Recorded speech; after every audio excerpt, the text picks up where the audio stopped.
हजरात गिरामी,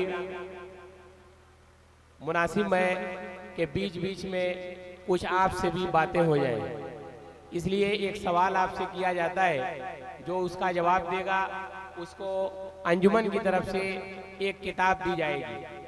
हमारा सवाल है कि नात किसे कहते हैं? नात किसे कहते हैं?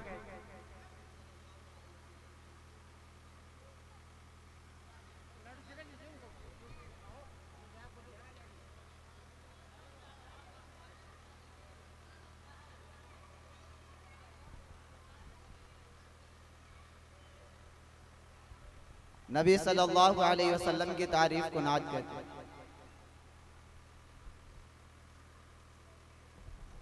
जवाब सही है। ऐसे अशार जिसमें नबी अकरम सल्लल्लाहु अलैहि वसल्लम की तारीफ की जाए उसे नात कहते हैं। जी।